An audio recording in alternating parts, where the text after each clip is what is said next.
하나님의 말씀은 요한일서 2장 22절에서 25절 말씀입니다. 요한일서 2장 22절에서 25절 말씀입니다. 제가 가진 성경으로 신약성경 389면입니다. 오늘 말씀은 요한일서 2장 22절에서 25절 말씀입니다. 거짓말하는 자가 누구냐? 예수께서 그리스도 있음을 부인한 자가 아니냐? 아버지와 아들을 부인하는 그가 적 그리스도니 아들을 부인하는 자에게는 또한 아버지가 없으되 아들을 시인하는 자에게는 아버지도 있느니라. 너희는 처음부터 들은 것을 너희 안에 거하게 하라. 처음부터 들은 것이 너희 안에 거하면 너희가 아들과 아버지 안에 거하리라. 그가 우리에게 약속하신 것은 이것이니 곧 영원한 생명이니라. 아멘. 성탄절이 있는 주간의 주일입니다. 예년 같으면 오늘 오후에는 성탄 축하 발표회로 떠들썩해야 할 터인데 아쉽습니다. 성탄절 준비로 설레야 할 예배당이 코로나19로 억지로 고요한 밤인데 마음은 거룩하기를 주의 이름으로 축복합니다. 성탄의 기쁨과 평화가 함께 하시기를 축복합니다. 미술품이 진짜인지 가짜인지를 가리는 전문 감정사들에게 위조된 작품을 알지만 위작이라고 공포할 수는 없다라는 말이 있다고 합니다. 마치 홍길동이 아버지를 아버지라고 부르지 못하는 소가리와 비슷하다고 합니다. 미술품은 그것을 가지고 있는 개인의 재산이다 보니 가짜라고 발표하는 순간 엄청난 경제적인 손실이 따르고 소송으로 이어질 수 있기에 가짜라고 하는 것을 알면서도 가짜라고 말할 수 없다는 것입니다. 그 틈에 가짜가 진짜로 둔갑해서 거래된다고 합니다. 미술품 위조는 미술계에서 사라지지 않는 고질병이고 미술의 역사만큼이나 오래된 수많은 가짜 작품이 등장을 해서 논란이 끊어지지 않는다고 합니다. 화가 천경자의 그림으로 알려진 미인도의 진위 여부를 놓고 벌어졌던 위작 시비는 아직도 결론이 나지 않습니다. 작가 자신은 이 그림이 자신의 그림이 아니라고 말을 하는데 그림을 소장한 국립현대미술관은 진짜라고 합니다. 화가 천경자는 이렇게 말합니다. 내 작품은 내 혼이 담겨져 있는 핏줄이나 다름없습니다. 자기 자식인지 아닌지 모르는 부모가 어디 있습니까? 나는 결코 그 그림을 그린 적이 없습니다. 그런데 일부에서는 자기 그림도 몰라보는 정신 나간 작가라고 몰아붙였고 그 충격으로 작가는 붓을 꺾고 미국으로 가버렸습니다. 내가 낳은 자식을 내가 몰라보는 일이 없다라는 작가의 말이 진실인지 한국화랑협회 미술품 감정위원회가 진품이라고 판정한 것이 사실인지 일반인들은 알 수가 없습니다. 사람들은 자신이 믿고 싶은 것을 믿으려고 하는 경향이 있습니다. 이렇게 되면 진짜인지 가짜인지 사실에 대한 문제가 아니라 어떻게 믿느냐라는 믿음의 문제가 됩니다. 진짜냐 가짜냐 하는 문제는 사람의 근본적인 문제입니다. 진짜를 가짜라고 없인 여기는 사람이 있는가 하면 가짜를 진짜라고 철석같이 믿고 따르고 생명까지도 바치는 사람들이 있으니 말입니다. 예수님께서 감람산 위에 앉으셨을 때 제자들이 주의 임하심과 세상 끝에는 무슨 징조가 있겠느냐고 여쭈었지요. 그때 예수님께서 이렇게 대답하십니다.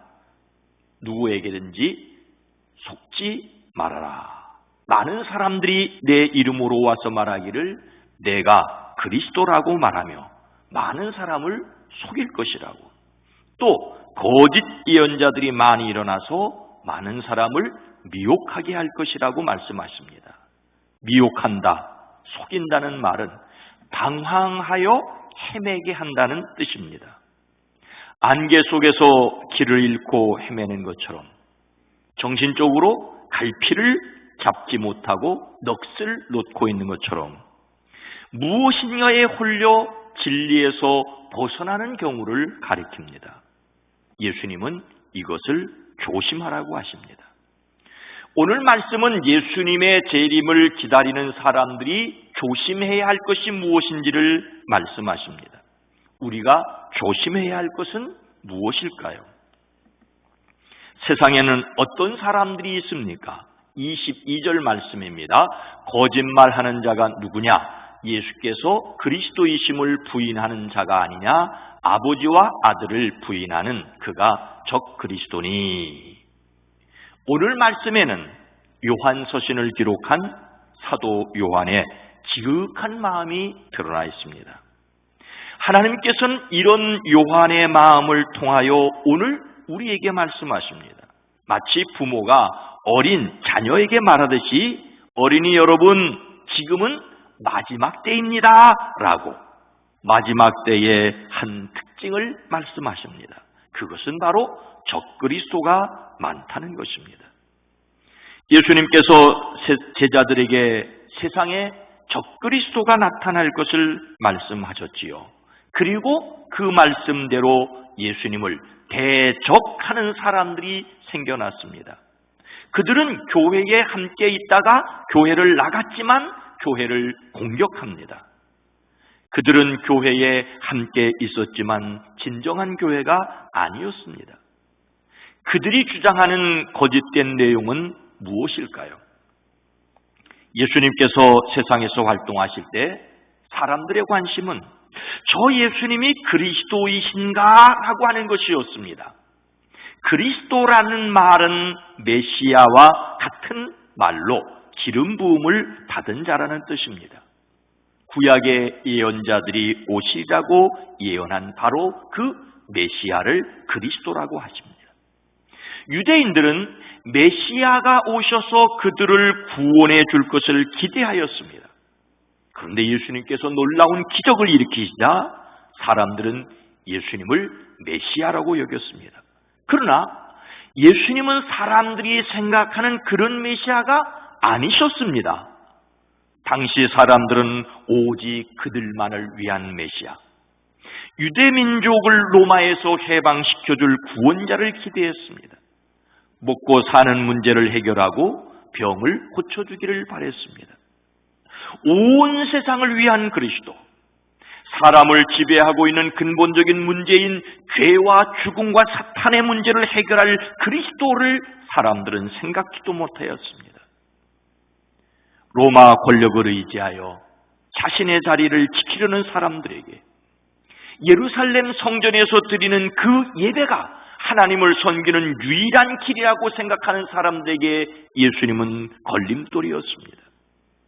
그래서 대제사장들과 당시의 지도자들은 예수님을 사형에 처리하고 그분을 고발할 거짓 증거를 찾았습니다.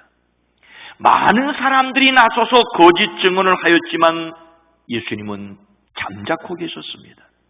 그때 대제사장이 예수님께 우리에게 말해주시오, 그대가 하나님의 아들 그리스도요? 라고 하고 물었습니다. 이에 예수님은 당신이 말하였다라고 하였습니다.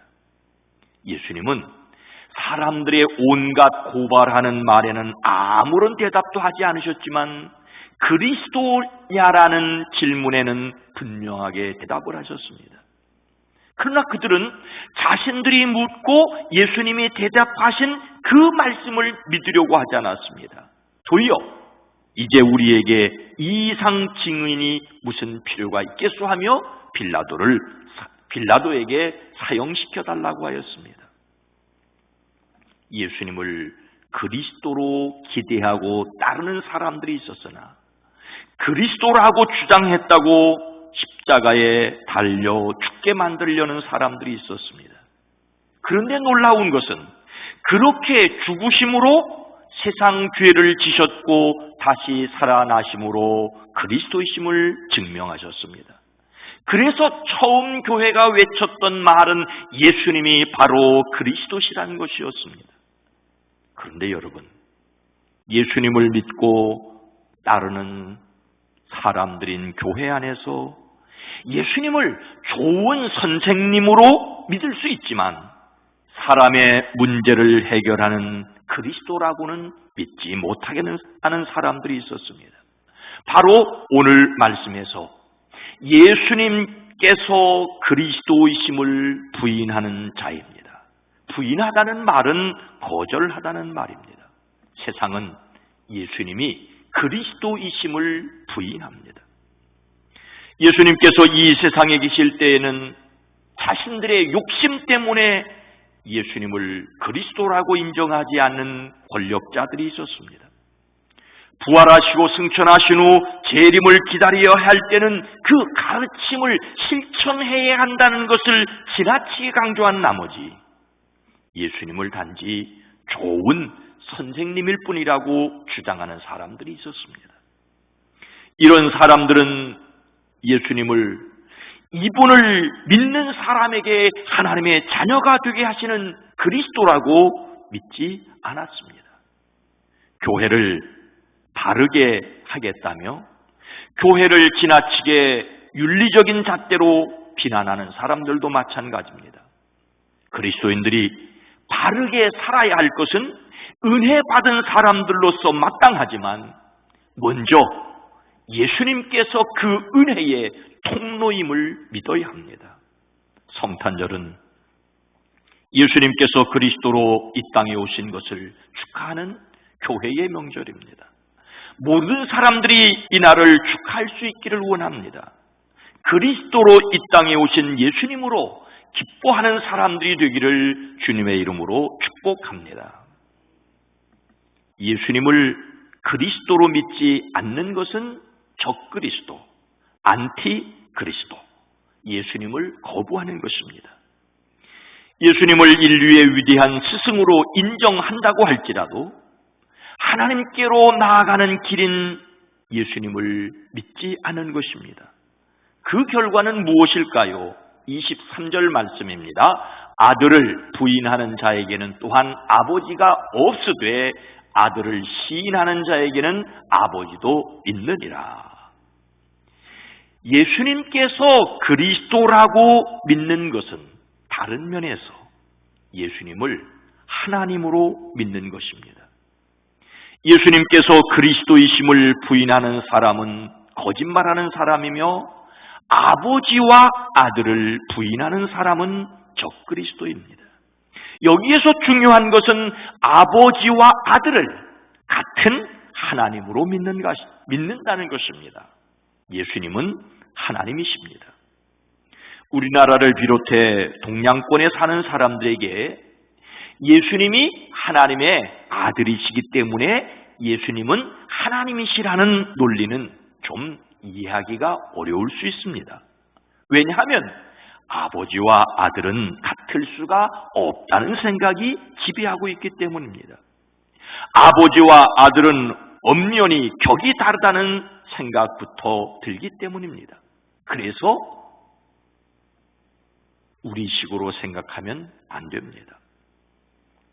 예수님께서 예루살렘 양문 곁에 있는 베데스다 못가에서 38배 된 환자를 고쳐주시고 그동안 누워있던 자리를 걷어서 걸어가라고 하시지요. 그런데 그날은 마침 안식일이었습니다. 사람들은 예수님께서 안식일에 이런 일을 하셨다는 것을 문제 삼았습니다. 그러자 예수님은 내 아버지께서 이제까지 일하고 계시니 나도 일한다라고 하나님을 아버지라고 하셨습니다. 유대인들은 이 말씀 때문에 더욱더 예수님을 죽이려고 하였습니다. 그것은 예수님께서 안식일을 범하였을 뿐만 아니라 하나님을 아버지라고 부르셔서 자기를 하나님과 동등한 위치에 놓으셨기 때문입니다. 유대인들에게 누구의 아들이라는 말은 아버지와 모습만 다를 뿐 본질은 같다라고 하는 뜻이기 때문입니다. 좀 다른 차원이 되겠습니다마는 유전자 검사로 친생 관계를 확인하는 것이 널리 알려져 있습니다. 유전자 검사로 부모와 자식의 관계를 밝히는 것이지요. 지난번 세종시에서 70년 만에 아버지와 아들의 관계를 확인한 유전자 검사는 99.99999999954%가 일치한다는 뉴스를 보았습니다. 이렇게 아버지와 아들은 같은 것입니다. 성경은 아들은 보이지 않는 아버지를 보여주는 존재라고 여깁니다. 그래서 예수님께서 하나님을 아버지라고 하셨을 때 유대인들은 돌을 들어 예수님을 치려고 하였습니다. 예수님께서 자신을 하나님이라고 주장하신 것을 사람들은 이해했기 때문입니다. 예수님을 하나님의 아들이라고 말하는 것은 예수님을 하나님과 같은 분으로 믿는 것입니다. 성경은 태초에 말씀이 계시니라, 이 말씀이 하나님과 함께 계셨으니 이 말씀은 곧 하나님이시리라고, 그리고 그 말씀이 육신이 되어 우리 가운데 사셨다라고 하십니다. 예수님은 사람이 되신 하나님이십니다. 그러니 누구든지 이런 아들을 부인하는 사람은 아버지를 모시고 있지 않은 사람입니다. 예수님을 하나님의 아들 그리스도라고 시인하는 사람은 하나님 아버지를 또한 모시고 있는 사람입니다. 여기서 시인하다는 것은 같은 말을 한다는 것으로 동의하다, 인정하다는 것입니다. 아들을 시인하는 자에게 아버지 하나님도 함께 계십니다. 우리가 성탄절을 지키는 중요한 이유는 성탄의 뜻이 하나님이 사람이 되셨기 때문입니다. 하나님이 사람을 구원하기 위하여 사람이 되신 예수님은 참 하나님이시며 참 사람이십니다. 그러니 이런 성탄을 기뻐하지 않을 수 없고 축하하지 않을 수 없습니다. 그래서 성탄은 온 세상이 기뻐해야 할 축제입니다. 아무리 성탄 장식을 요란하고 화려하게 하고 의리의리한 호텔에서 값비싼 선물을 주고받아도 예수님을 그리스도라고 믿지 않는다면, 예수님이 사람이 되신 하나님이신 것을 모른다면 인간적인 재미에 불과합니다. 수천 수만 번 성탄절을 지킨다 해도 하나님이 함께 계심을 모른다면 오락에 불과합니다. 올해 성탄절은 코로나19로 아무래도 고요한 밤이 될 것이 틀림이 없습니다. 그러니 또한 거룩한 밤이 되기를 바랍니다. 하나님이 사람을 구원하기 위하여 사람이 되어 짐승의 먹이통인 구유에 누우셨습니다. 이 예수님을 믿는 사람들에게는 하나님이 함께 계십니다. 거룩하신 하나님이 함께 계시니 거룩합니다. 세상에는 하나님을 믿는다고 하지만 사람이 되신 하나님이신 예수님을 그리스도로 믿지 않기에 진짜 하나님을 모르는 사람들이 있습니다. 그런가 하면 자신의 힘으로 거룩하여지겠다는 사람들이 있습니다. 이래저래 조심해야 할 것이 많습니다. 우리는 거룩하신 하나님을 믿기에 거룩함을 누릴 수가 있습니다. 예수님을 믿는 여러분에게 하나님이 함께 계심을 확신하시기를 주의 이름으로 축복합니다. 우리는 예수님을 그리스도로 믿습니다. 이런 우리에게 하나님이 함께 계심을 인정해야 합니다. 그리고 우리는 그 믿음으로 살아가야 합니다. 오늘 말씀은 그리스도인의 삶을 이야기합니다. 24절 말씀입니다. 너희는 처음부터 들은 것을 너희 안에 거하게 하라. 처음부터 들은 것이 너희 안에 거하면 너희가 아들과 아버지 안에 거하리라. 이 말씀에서 거한다는 말을 주목해야 합니다. 한자의 영향을 받은 우리말을 이해하는 데는 약간의 지식이 필요할 때가 있습니다. 오래전 어떤 목사님이 거나하게 대접받았다는 말을 해서 당황한 적이 있습니다. 거나하다는 말은 술에 취할 정도로 어지간하다는 뜻이기 때문입니다. 그때는 클 거자를 써서 거하게 대접을 받았다고 해야 합니다. 오늘 말씀에는 있을 거자를 써서 사람이 일정한 곳에 머무는 것을 가리킵니다. 성경에서 거하다라는 말은 머물다, 거주하다, 죽지 않고 계속 있다는 뜻입니다. 그런데 이 한 절의 말씀에 거한다는 단어를 3번씩이나 사용하였습니다. 거하게 하라, 거하면 거하리라. 우리 안에 거하게 하여야만 하고 거하면이라고 말씀하고 있습니다. 우리 안에 거하게 하여야 하고 우리가 거하여야 할 그 내용은 처음부터 들은 것입니다. 하나님께서 사도 요한을 통하여 처음부터 말씀하신 것은 예수님이 그리스도라고 하는 복음입니다. 예수님을 그리스도로 믿는 사람들에게 하나님께서 함께 계신다는 것입니다. 간단히 말하자면 요한복음이 기록하고 있는 내용입니다. 요한복음은 태초에 말씀이 계시니라, 이 말씀이 하나님과 함께 계셨으니 이 말씀이 곧 하나님이시라는 말씀으로 시작합니다. 태초부터 계신 말씀이신 하나님이 사람이 되셨습니다. 이분이 하나님의 독생하신 예수님이십니다. 이런 예수님이 하신 일을 기록한 목적은 예수님을 그리스도로 믿게 하려는 것입니다. 다른 말을 더할 필요가 없는 것이 처음부터 들은 그 말, 예수님이 그리스도시고 그리스도신 예수님을 통하여 하나님께 나아가고 하나님을 만나고 하나님과 함께 있게 된다는 말씀을 우리 안에 간직하고 있으라고 명령합니다. 이 말씀을 믿음으로 간직하고 있으면 누구나 아버지와 아들 안에 있는 사람입니다. 예수님이 그리스도이심에 거하여야 합니다. 1833년 미국에 메리라고 하는 여자 성도가 있었습니다.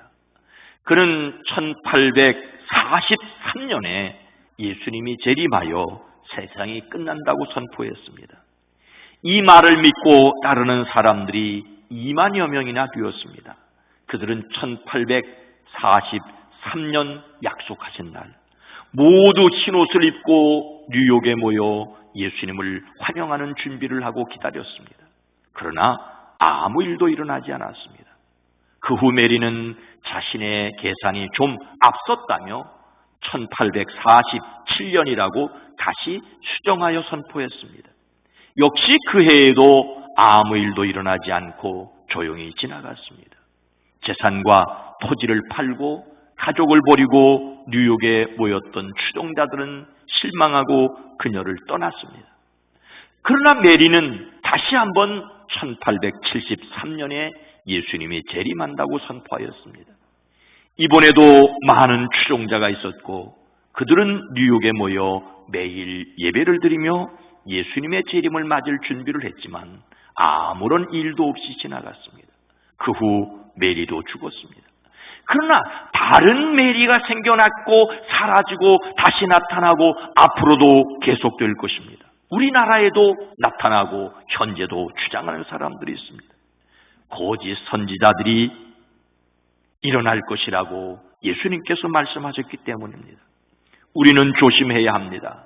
끝은 분명히 오지만 지금은 아닐 수 있습니다. 지금이 아니라고 할지라도 우리는 끝을 살아갑니다.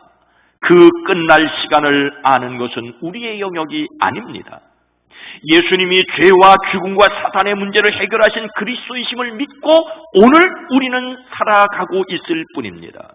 이 믿음을 지켜야 합니다. 이 믿음을 지키면 우리가 아들과 아버지 안에 있는 것입니다.